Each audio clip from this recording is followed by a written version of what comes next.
First, say to yourself what you would be, and then do what you have to do. Epictetus. What if feeling 10 years younger had less to do with chasing youth and far more to do with returning to order? That is the Stoic point most people miss. You do not become old all at once, and you do not become renewed all at once either. Both happen through repetition, through the small things you do every day without noticing, the way you drink water, the way you breathe when no one is watching, the way you move, sleep, eat, stand, and direct your attention.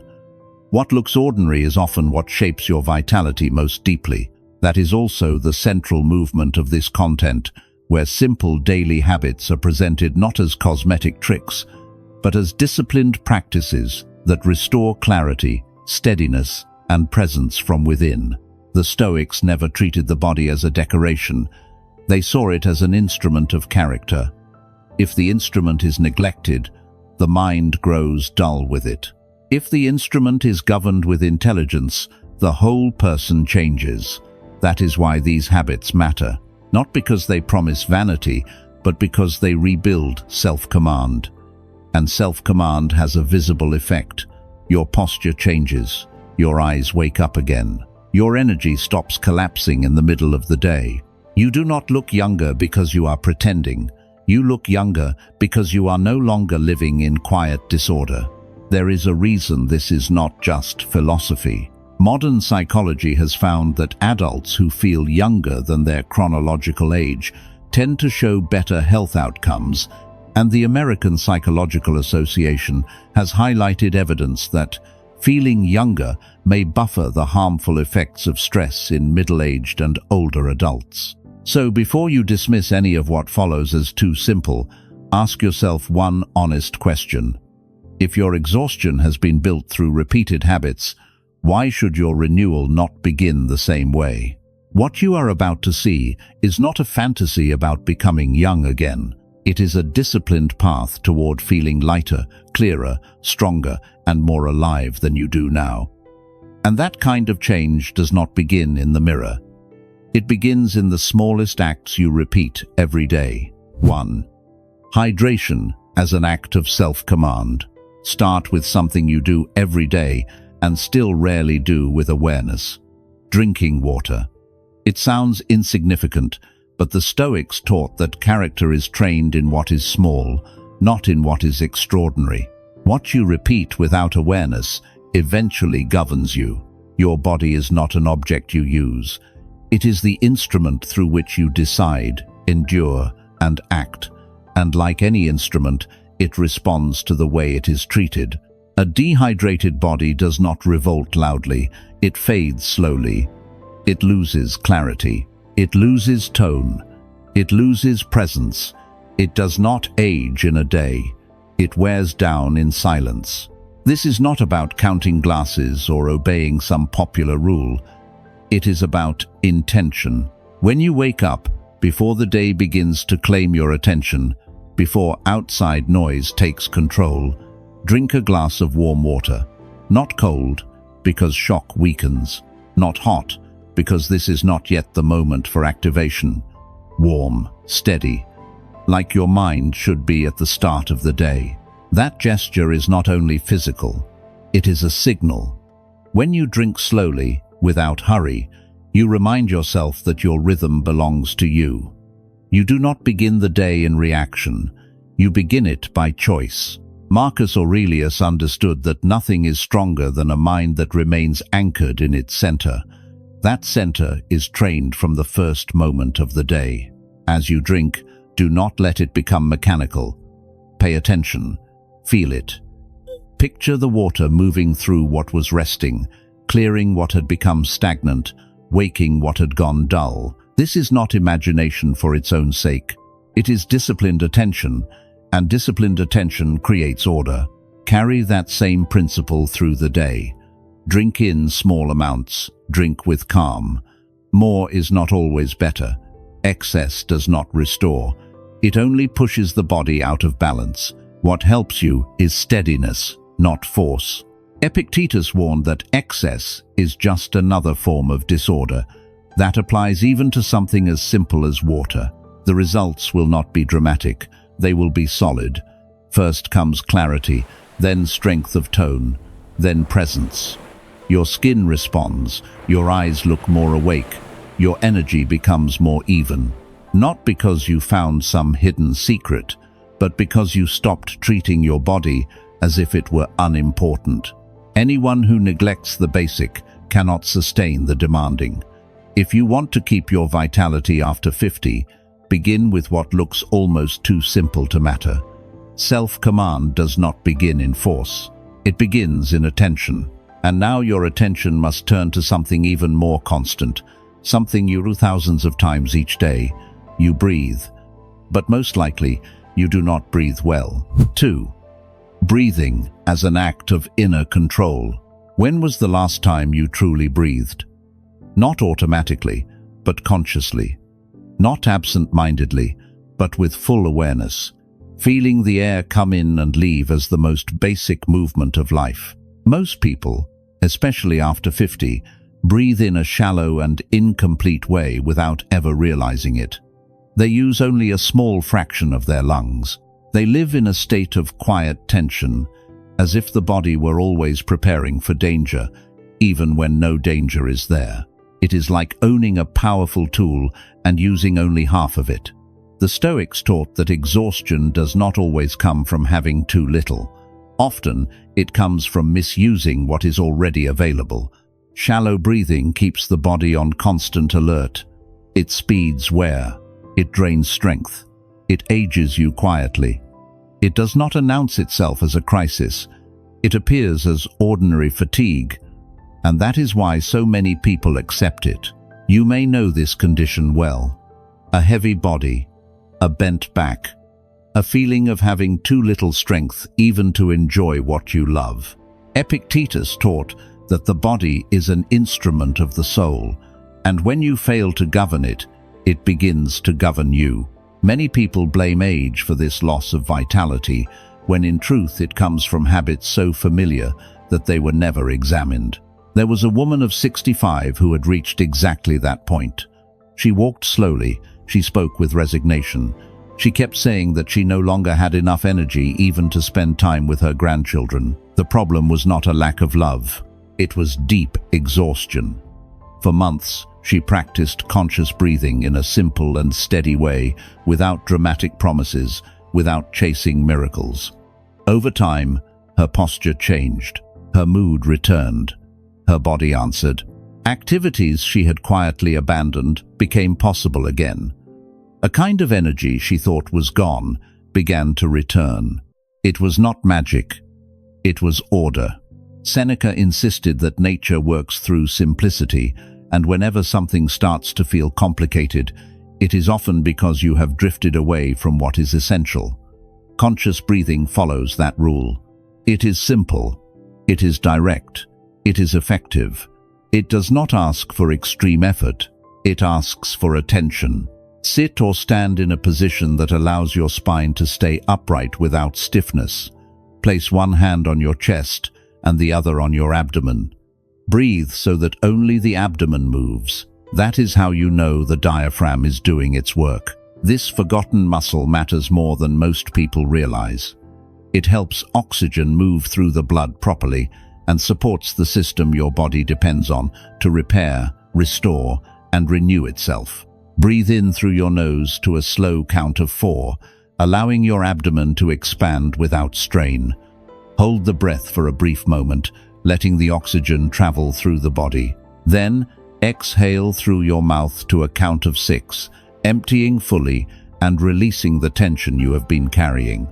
A longer exhale calms the nervous system. The Stoics understood this in their own way when they spoke of mastering impulse before taking action. Practice this rhythm for a few minutes, several times throughout the day. In the morning, it prepares the body. In the middle of the day, it helps release the weight that has built up. At night, it opens the way for deeper restoration during sleep. What happens in those moments cannot always be seen, but it can be felt. And what is felt consistently begins to change you. Once you regain command over something as basic as breathing, You begin to regain command over yourself. With every deep and deliberate breath, more oxygen reaches the brain, supporting focus, memory, and mental clarity in a way you can notice quickly. At the same time, stress begins to loosen its grip.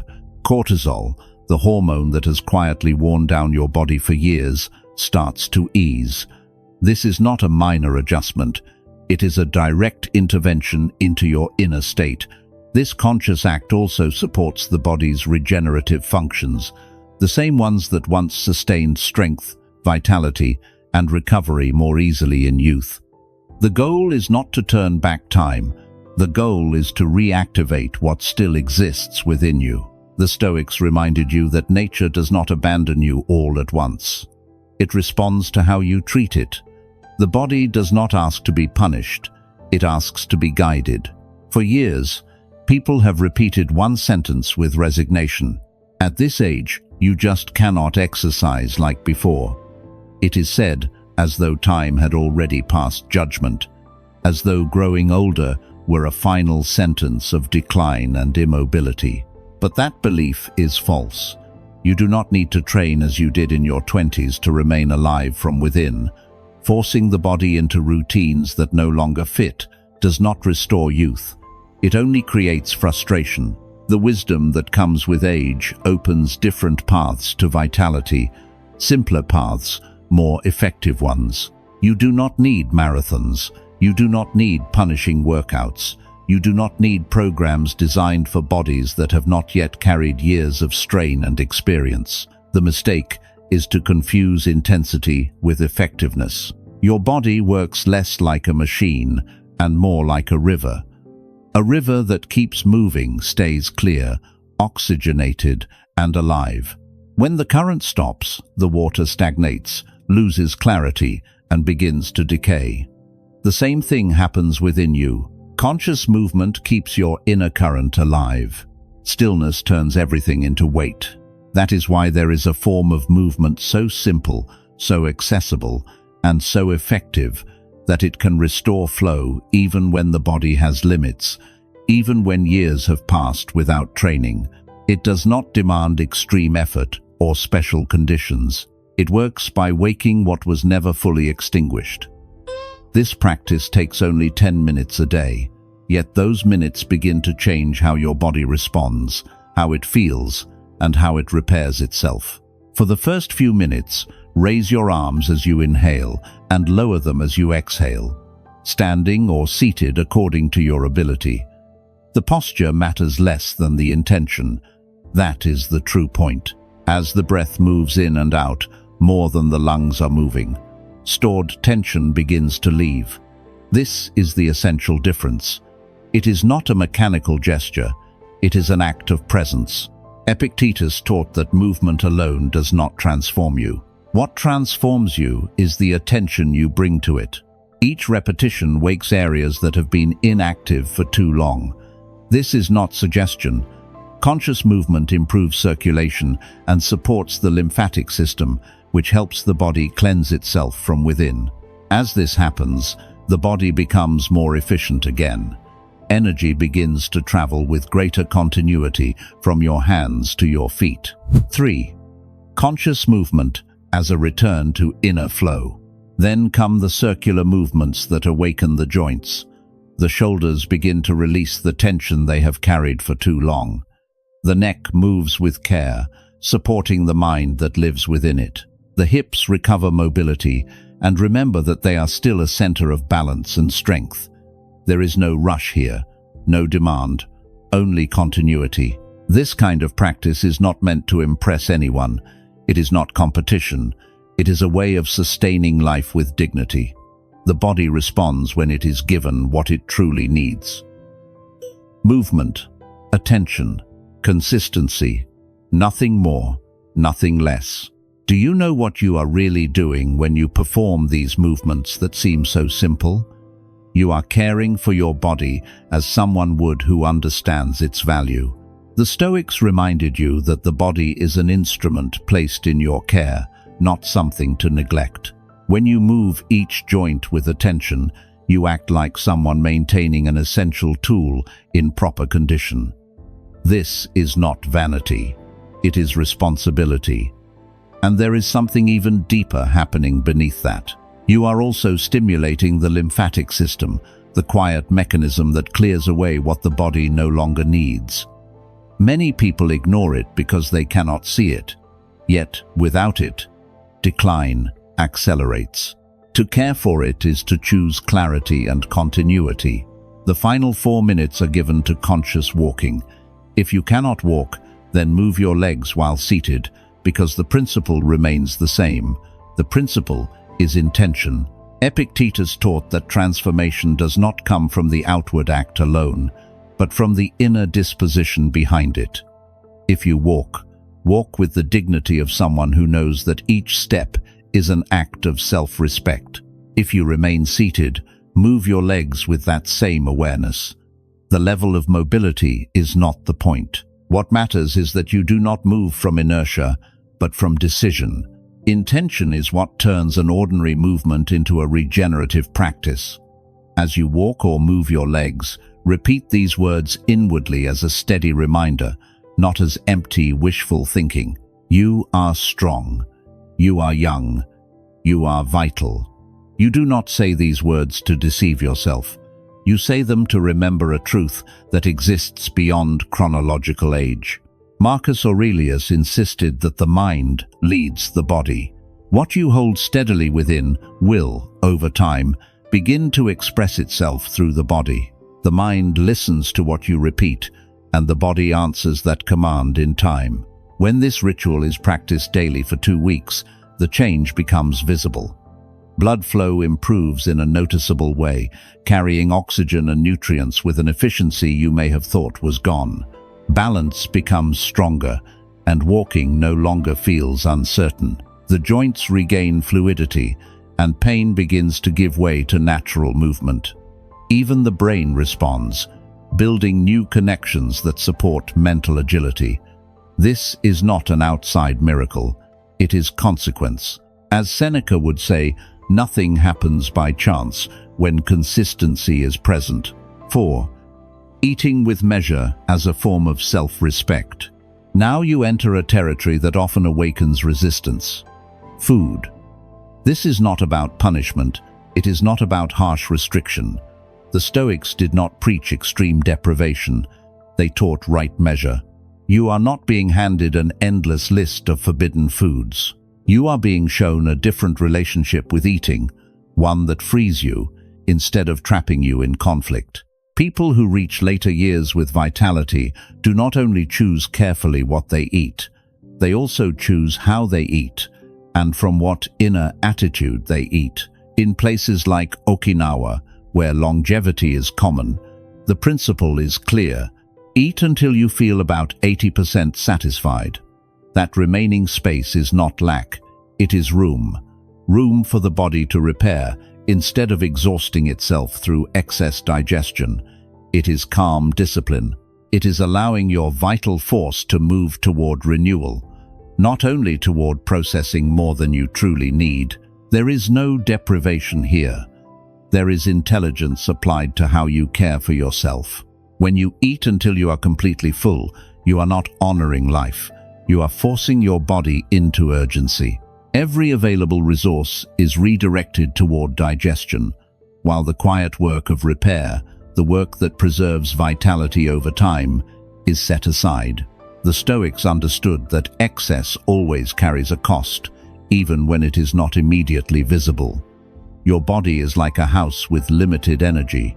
If everything is turned on at once, the system fails. The same happens when you eat without measure. Control begins before the first bite. Digestion does not start in the stomach. It begins in the mind. Epictetus taught that what disturbs you is not the event itself, but how you approach it. Before each meal, whether simple or elaborate, pause. Take 3 slow breaths. Allow your system to step out of constant urgency and prepare to receive nourishment. This is not ritual for its own sake. It is inner discipline. Look at your food with real gratitude, not as performance, but as recognition. Nature, time, and effort all converge in that moment. To eat in haste is to ignore that order. To eat with awareness is to align yourself with it. Eat slowly, as someone who values what is given, not as someone escaping from themselves. Chew each bite thoroughly. Give your body the time it needs to begin the process correctly. Marcus Aurelius reminded that the body serves your character. When you eat this way, your mind has time to register what is happening and signal when enough has been reached. Your body responds with precision. You absorb more from less. You nourish yourself without burden. There are simple foods that support this balance, not through magic, but through alignment with nature. An avocado, at the right stage of ripeness, offers fats that support mental clarity and the resilience of your body. Seneca made it clear that caring for the body is not indulgence. It is duty, because your strength of mind depends on it. These fats also allow essential nutrients to be used properly. Nuts offer another example. A small amount, eaten slowly, with attention. They help reduce the quiet inflammation that accelerates decline. You do not need excess. A handful is enough. To eat them with awareness is to practice restraint. And restraint preserves your freedom. Green tea, prepared with care, becomes part of the same discipline. Water that is hot but not boiling, time given for it to settle. This preserves what protects your cells. Its effect supports your system without placing it under unnecessary strain. Marcus Aurelius taught not to fight nature, but to work with it. The shift is not immediate, and it does not need to be. Within days, your energy after eating begins to stabilize. Within weeks, digestion becomes steady and quiet. Over time, your body reflects that change, not in appearance alone, but in the way it functions without conflict. And from there, something deeper becomes possible. Rest that is real. 5. Sleep as a discipline of restoration. For the Stoics, the body was never separate from the mind. It was the instrument through which the mind operates. Epictetus warned that clarity cannot be expected from a neglected body. Sleep is where that instrument is restored. While you sleep, nothing is idle. The body is not shutting down. It is working with precision. It repairs tissue, regulates internal systems, clears what no longer serves you, and rebuilds what has been worn down. Each night shapes the version of you that will rise the next day. The difference is not measured only in hours, but in the depth of the rest you allow. The problem is that many people disrupt this process without realizing it. They spend enough time in bed, yet wake up tired, unfocused, and heavy. This is not a lack of sleep. It is a lack of depth. The body is lying still, but the system remains on alert. Consider someone who has carried years of responsibility and experience. The hours of sleep appear sufficient, yet each morning feels worse than the last. Restless movement, interrupted breathing, a mind that never fully settles. The body never reaches the state where true recovery happens. Fatigue becomes constant, not because rest is absent, but because it is never complete. When a deliberate ritual is placed before sleep, not something mystical or complicated, but structured and intentional, the change becomes undeniable. Within weeks, energy returns. Mental clarity sharpens. The body responds. Health improves because the system is no longer fighting itself through the night. Deep rest does not begin when your eyes close. It begins hours before. Preparing for sleep is an act of self-command. 3 hours before bed, the transition starts. Screens are turned off, all of them. Blue light signals to your brain that it is still daytime, blocking melatonin, the hormone that allows true repair to take place. Without it, there is no internal renewal, only slow wear. A warm shower helps lower the intensity of your system. It is not just the water, it is the signal. As your body cools afterward, it understands that it can release vigilance. That is when the descent into deep sleep begins. Once in bed, the focus shifts. Your mind needs to close the day without carrying its weight forward. Bring to mind 3 specific moments you are genuinely grateful for. This is not sentiment, it is regulation. Real gratitude lowers stress and creates the internal conditions needed for repair. Not vague ideas, real moments. Something that happened today that was enough. Then comes the breath, slow, controlled. Inhale through your nose to a count of 4. Hold for 7. Exhale for 8. This is not a modern trick. It is a direct way to move your body out of tension and into restoration. A few cycles are enough for your system to recognize that there is no threat. The environment matters. Sleep requires a cooler space, around 18 to 20 degrees.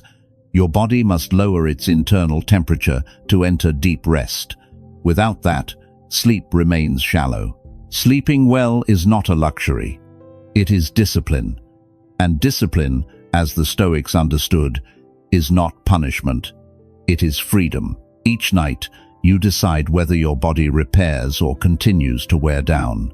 That decision, repeated, shapes how you age. During deep sleep, the same regenerative processes that supported your vitality in youth remain active. They do not disappear with time. They become more dependent on the conditions you create. A room that is too warm keeps your body in a low state of alert, not fully awake, not fully at rest. In that state, true recovery cannot occur. The body never fully restores, and the cost accumulates. When you sleep correctly, something precise begins to happen. Your brain activates its cleansing system, moving through accumulated waste from the day, clearing what should not remain. The Stoics understood that the body, when not disturbed, moves naturally toward order. Deep sleep is one of the clearest expressions of that order. At the same time, your body enters a phase of intense repair. It rebuilds, it strengthens, it restores balance across systems you rarely think about. While you rest, a silent process works without interruption to return you to stability and energy. A clearer mind comes from a body that has been allowed to repair itself. And then you face an idea that may feel uncomfortable at first. The way you see yourself shapes the way you age. This is not about shallow positivity or empty words. It is about how you interpret your own vitality. The Stoics reminded you that time alone does not wear you down. The way you live through it does. Science has observed something striking. People who feel younger in their minds, who still see themselves as active, curious, and purposeful, tend to live longer than those who feel inwardly exhausted, not because they deny reality, but because they refuse to accept decline as identity.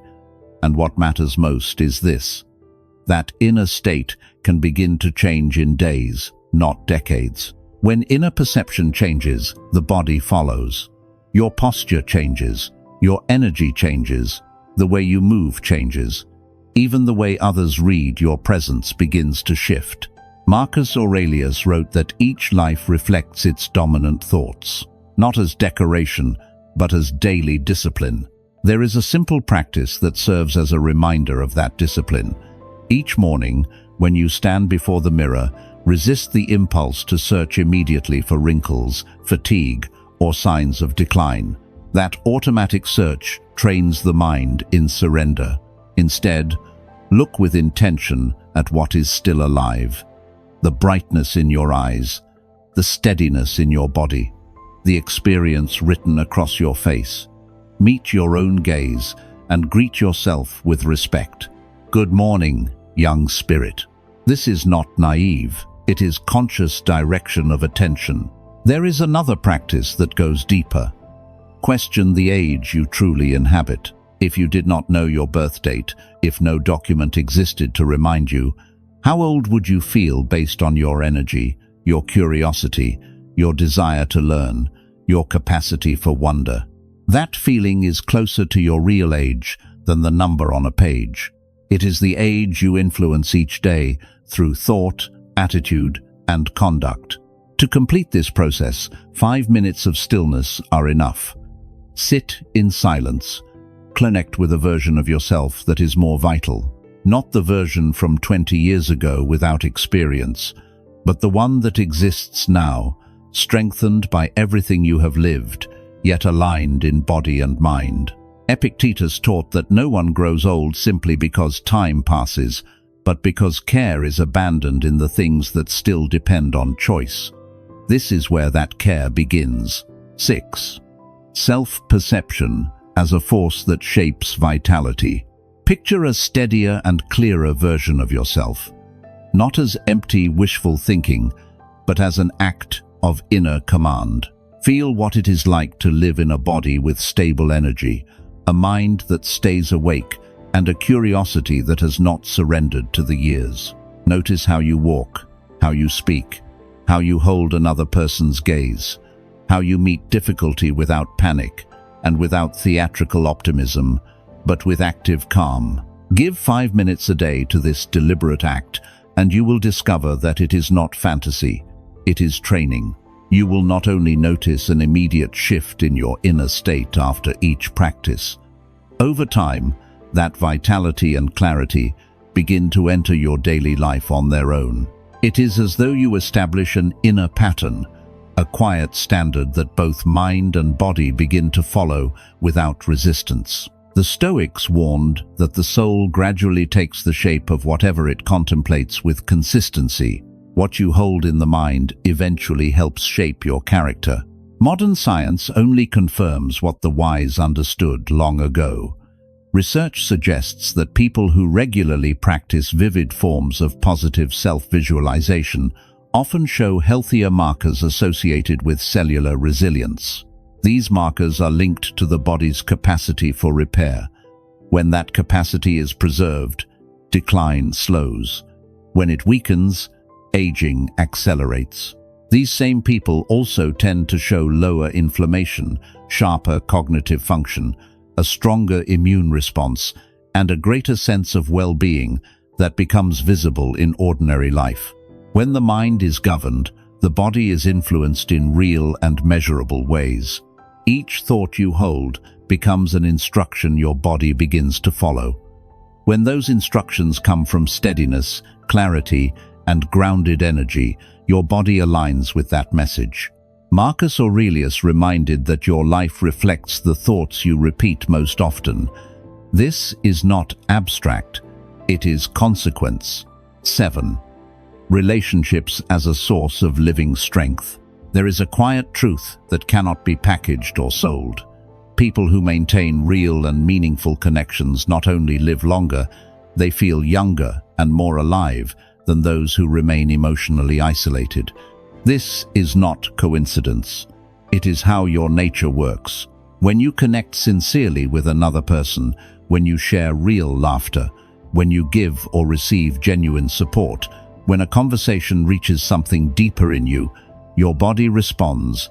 You become lighter, more open, more stable. Seneca warned that a life lived in isolation slowly withers, even if the body remains standing. There is a form of social vitality that changes how you age. Be deliberate about who you keep close. Identify a small circle of people who leave you clearer, stronger, and more grounded after you spend time with them. Not those who thrive on complaint or conflict, but those who elevate your thinking, respect your growth, listen without judgment, and genuinely care about your well-being. These people nourish you in a way no external solution ever could. The principle is simple, but it requires consistency. Each day, connect with at least one person in a real way, not through distraction or habit, but through presence. A brief message is not enough. A real conversation matters. A voice heard, a moment shared. And when possible, a direct encounter carries even more weight. A sincere, unguarded embrace has a quiet power that restores something essential within you. None of this is accidental. It is inner discipline expressed through daily life. The Stoics did not teach you to resist time, but to live in accordance with nature and reason. When you govern your thoughts and care for your relationships, you are not chasing youth. You are sustaining clarity, dignity, and strength. Listening with a young spirit is not a social trick. It is an inner stance. When you speak with someone, especially those younger than you choose how you meet life itself. You can close yourself behind what you already know, or you can remain open as someone who is still willing to learn. The Stoics understood that rigidity is not wisdom, it is decline. So you listen the way an attentive mind listens. Not to answer quickly, but to understand fully. When you ask with real interest, you are not trying to impress. You are training a mind that does not consider itself finished. You allow the unfamiliar to challenge you, the unexpected to teach you, the new to expand you. That curiosity keeps your thinking flexible and your energy alive. And something else happens at the same time. Others feel at ease around you. They are not judged. They are not diminished. The exchange becomes clean. Energy moves in both directions. When you engage with that kind of openness, something unfolds that both observation and experience confirm. Emotions spread. The state you carry affects the space around you.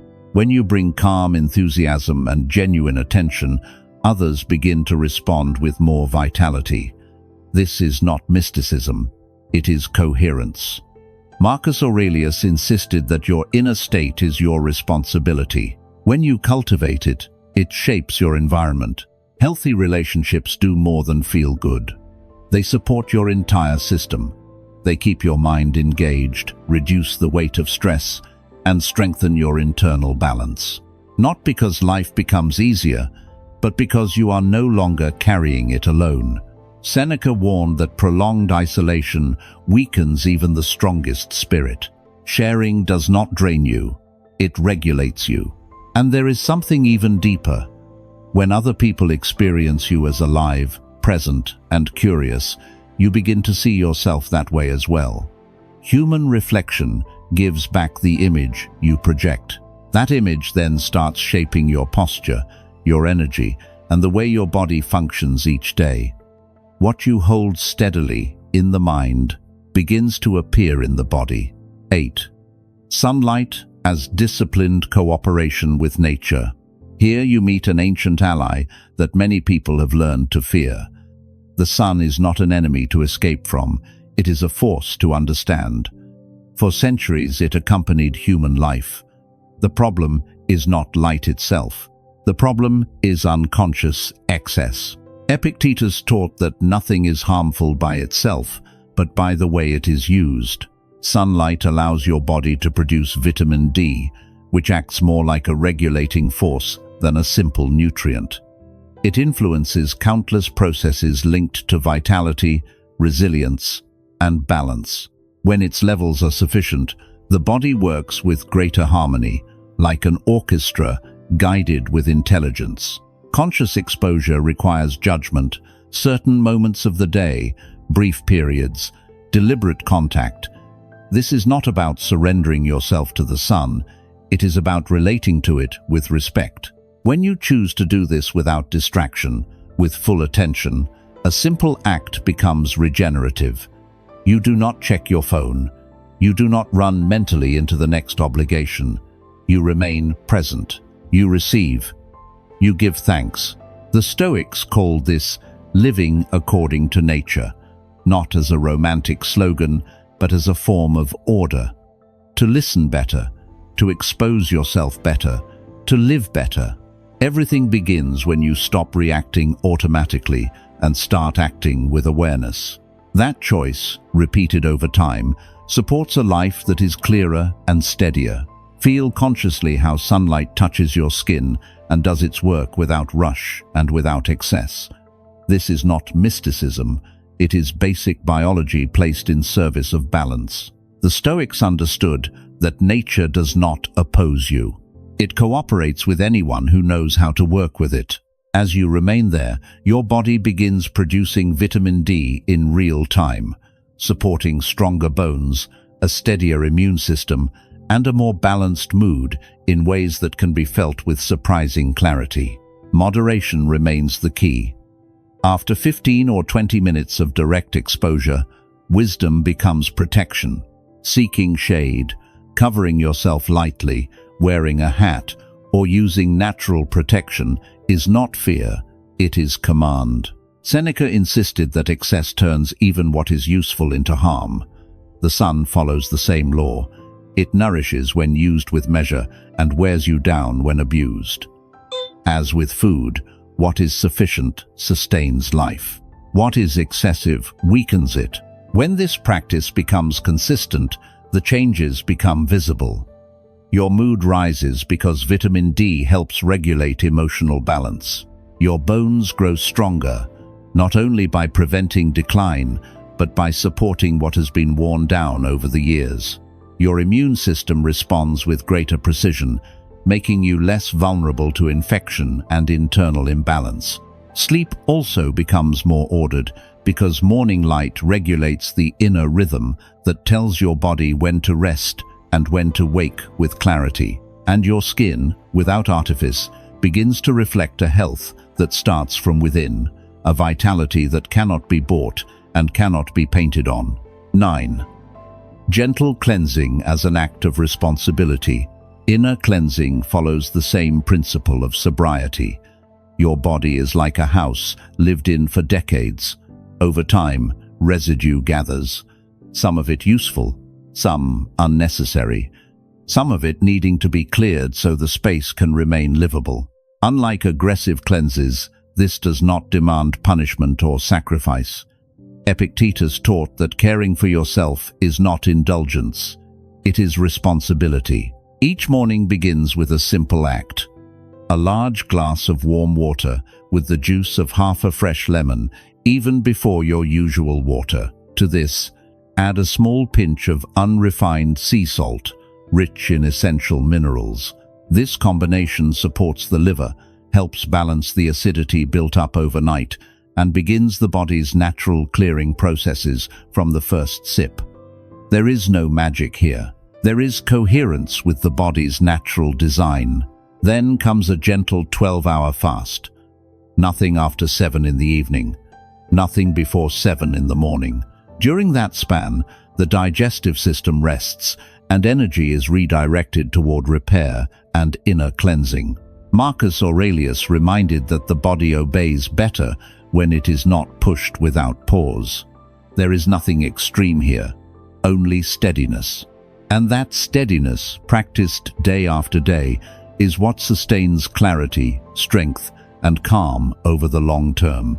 During those 12 hours, something happens that the Stoics would have recognized as a natural act of order and purification.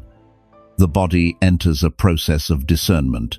It identifies what no longer serves, what is damaged, what has grown old within you, and it begins to reuse or clear it. It is like a well-governed city that does not allow waste to accumulate, but turns it into useful resource. Seneca reminded you that nature wastes nothing when it is allowed to function without unnecessary interference.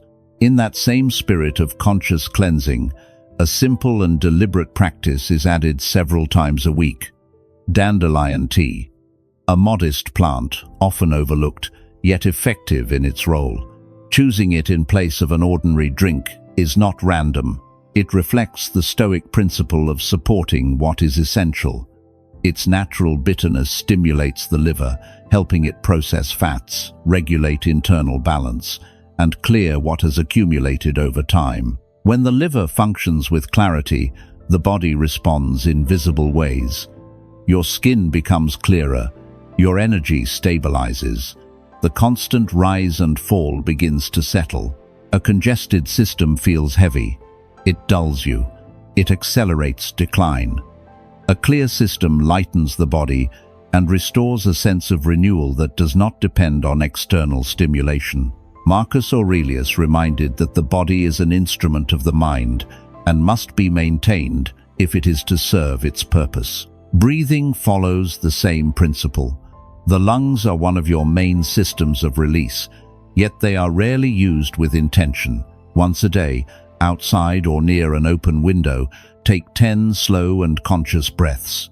With each inhale, you bring in what sustains you. With each exhale, you release not only air, but tension and accumulated strain. Epictetus taught that not everything you carry is meant to be kept. The results are not immediate or dramatic. They are steady. Within a week, your energy upon waking becomes more stable. Within 2, your skin begins to show a different clarity. Within a month, others notice something they cannot easily name: vitality, presence. This is not magic. It is alignment between care, discipline, and nature allowed to act without resistance. 10. Posture as visible self-command. Each time you walk, each time you sit, each time you pause, remember a central idea the Stoics return to often: your body reflects your character. Imagine a subtle upward pull, as if a thread were aligning your spine, lifting your head, opening your chest, and placing your shoulders where they naturally belong without force. Nothing is pushed. Everything is allowed into order. The Stoics understood that how you inhabit your body mirrors how you govern your inner life. This is why observing your posture is not superficial. It is awareness in practice. Spend a few moments in the morning and again at night. Stand before a mirror or any surface that reflects you clearly. Look at your actual posture, not the one you wish to see. Do it without judgment, but with honesty. Notice where your shoulders rest. Notice how your head is positioned. Notice the curve of your back and how your weight is distributed. Then shift your perspective. Imagine that someone you deeply respect is about to take your photograph, not for vanity, but as an example of composure and integrity. Ask yourself how you would stand in that moment. Adjust your body calmly. Feel the internal shift that follows the external change. Hold that sensation in your body and return to it throughout the day. This is how habit is formed. This is how the body is trained, as the Stoics taught, through conscious repetition. Walking can become part of this discipline as well. Each time you move forward, especially in public spaces, imagine you are walking towards someone you care about and have not seen in a long time. It could be a loved one, a friend, or even a stronger version of yourself. That expectation changes your energy, your pace, your posture, and even your expression without effort. Proof. This is the natural movement of vitality. The body knows how to do this when the mind stops interfering. There is a simple gesture you can repeat throughout the day. Raise your shoulders toward your ears. Hold briefly, then release them completely. This helps dissolve tension that has been held for years and allows your posture to open again. Seneca reminded that it is not time that ages you, but tension carried without awareness. An upright posture has a deep effect. It improves your breathing. It reduces strain in your back. It supports digestion. It projects steadiness. But more importantly, it communicates something without words. Alignment reflects dignity. And dignity, as Marcus Aurelius taught, does not depend on age, but on self-command. When the body comes into order, the mind begins to follow. And when both move together, a cycle of stability begins, strengthened by each day lived with attention. There are no empty promises here. There is practice. And practice, sustained over time, changes you. Pause for a moment and consider an idea that can alter the way you see yourself. An hour ago, you may not have realized that your breath could become a constant source of vitality, always available to you. The Stoics understood that the body is part of nature, and when it is guided with attention, it responds with balance. 15 minutes of morning sunlight, received with presence instead of distraction, can regulate your energy more deeply than any artificial promise ever could. You may not have known that the way you drink water, calmly and consciously, can restore clarity to your life and improve the quality of your days. You may not have considered that the way you walk defines more than appearance. It defines how you relate to yourself and to other people. To walk upright is not performance, it is decision.